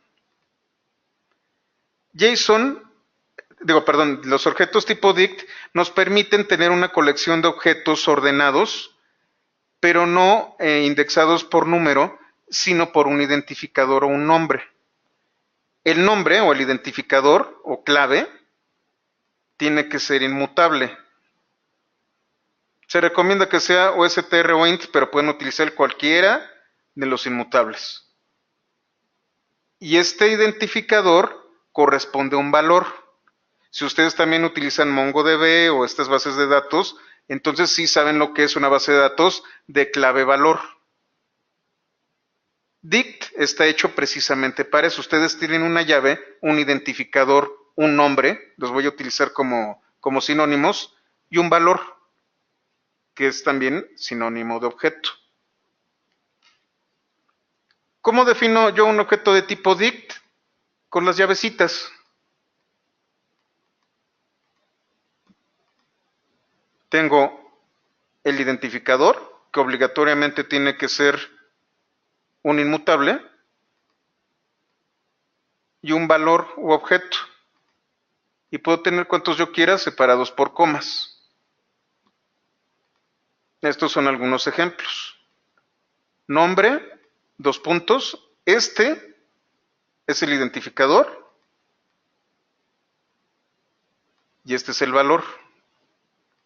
Apellido 1, apellido 2, o 1, que es un inmutable, que es de tipo entero, y un valor, que es de tipo tuple. Y así sucesivamente. Aquí, por ejemplo, tengo un 1.25 como identificador. Aquí tengo una tupla como identificador. Y aquí tengo un número complejo como identificador. No hagan esto, por el amor de Dios. Utilicen identificadores que sean un poquito coherentes, que realmente sean entendibles. Ahora, vamos a ver cómo funciona. Tengo un nombre, que puede ser cualquiera, pero en este caso es persona. ¿Qué pasó? Pues sí se vio horrible, ¿verdad? Ese último estuvo horroroso. Pero aquí lo vamos a ver cómo debe de utilizarse. Tengo el identificador nombre, que corresponde a una cadena de caracteres llamada Juan. El identificador apellido, que corresponde a una cadena de caracteres Pérez. El identificador apellido 2, que corresponde a Sánchez. Shift, Enter. Y persona. Como pueden ustedes ver, los objetos de tipo dict no respetan el orden en el que fue ingresado cada uno de los elementos. Y entonces, ¿cómo puedo yo acceder a estos elementos? Bueno, vamos a utilizar vamos a definir, ahorita me regreso aquí, vamos a acceder y a modificar, ya que tenemos poco tiempo. Persona igual a nombre, Juan, etcétera, etcétera. En lugar de utilizar yo 1 o 2, utilizo el identificador.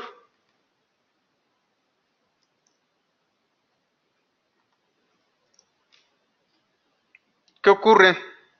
Yo no tengo un identificador correo. Tengo un identificador nombre, un identificador primer apellido y un identificador segundo apellido. No tengo un identificador correo. Tampoco tengo un identificador 0. Solamente los identificadores que yo tengo son con los que yo puedo acceder. Nosotros, en este caso, podemos conocer el identificador y no necesitamos conocer el orden en el que fue ejecutado. Hay otra manera de definir un objeto de tipo dict, que es a través de la función dict.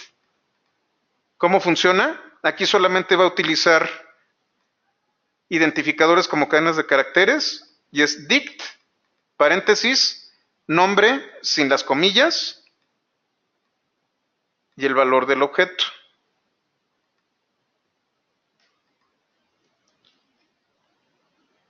Fíjense, dict, nombre, pero sin comillas, el signo de igual y el valor. Y lo despliega así. Lo convierte en cadena de caracteres.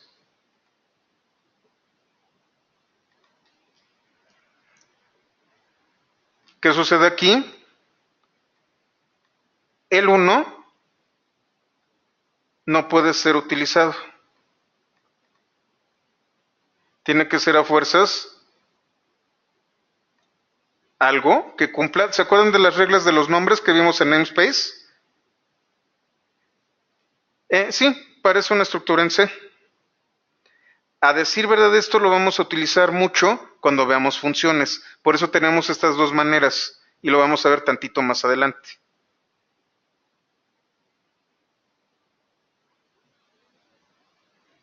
¿Cómo modifico yo un elemento dentro de un objeto tipo dict? Igual, con el con el operador de asignación igual. Simplemente necesito conocer su identificador.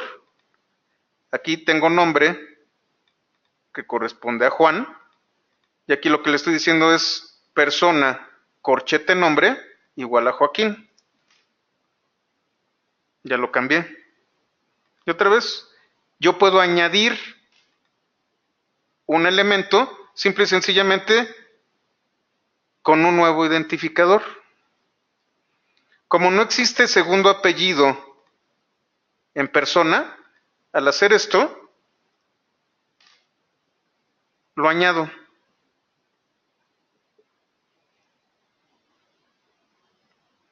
Como lo elimino, pues únicamente utilizando el identificador.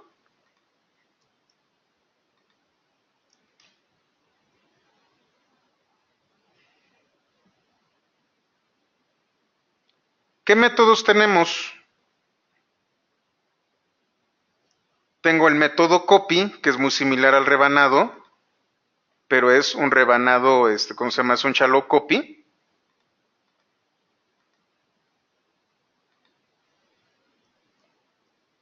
Persona.copy. Recuerden lo que vimos allá. Esto es un shallow copy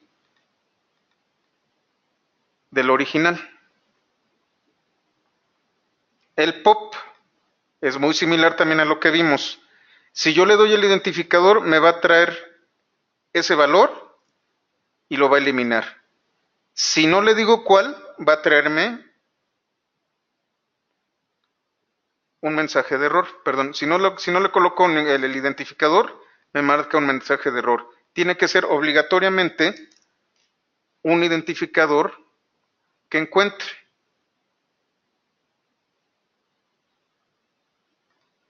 Si yo ya quité nombre, también me va a marcar un error. Si yo utilizo segundo apellido, bueno, vamos a ver persona, que me la desplieguen.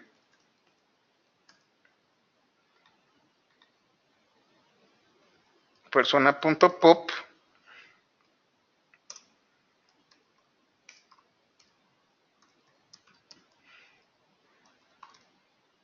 Ahí está. Y me lo va a regresar. Pop item.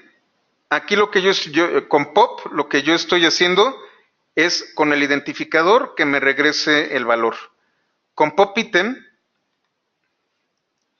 ahí sí, no necesito yo dar el identificador, me va a traer el par clave valor.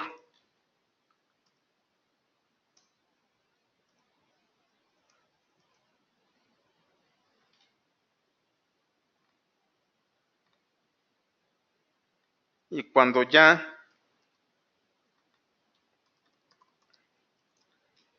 persona sea un objeto dict vacío y le doy un pop, ítem, me marca un key error.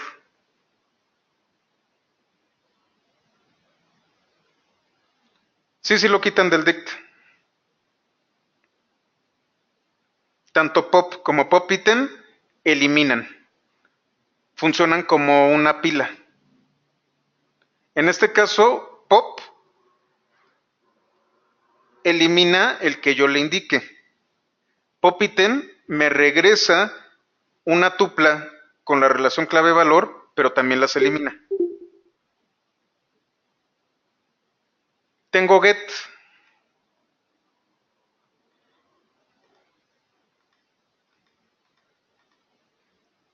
¿Cómo funciona? Regresa el valor. No lo borra.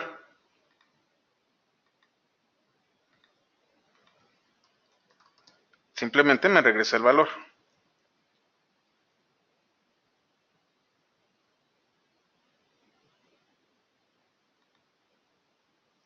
Por ejemplo, aquí coloco nombre 1, no funciona nombre 1. Entonces no lo encuentran. Si se fijan, no hay un out, pero sí hay un non. Eso es lo que regresa cuando no encuentra el identificador. Ahora yo le digo, cuando no encuentres el identificador en lugar de known, despliega false. Le puedo decir que me despliega en caso de no encontrar el identificador. Update añade elementos.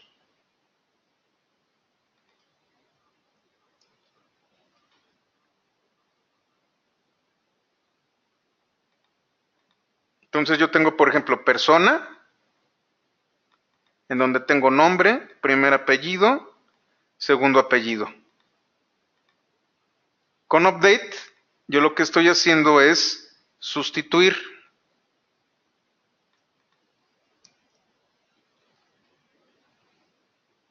Sí, código postal no estaba y entonces lo añade. Pero si hay un identificador nombre, lo sustituye.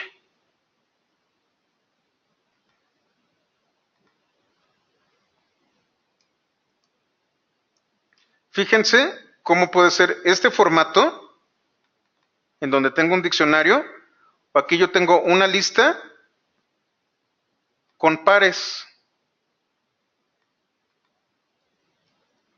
También es válido. Cualquiera de las dos maneras, update lo hace. setDefault es muy parecido a update, nada más que hay una gran ventaja. Si encuentra un identificador que ya contiene el dato, no lo sustituye, fíjense.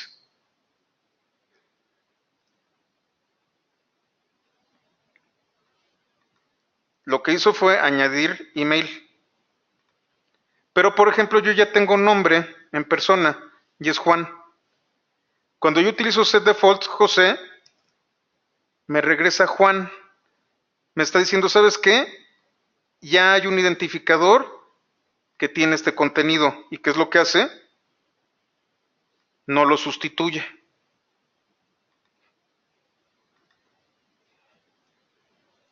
Si yo no le coloco un valor,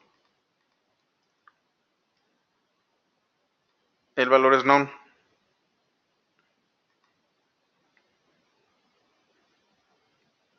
Voy a quedarme aquí en este último, que es from keys, que lo que hace es crear un diccionario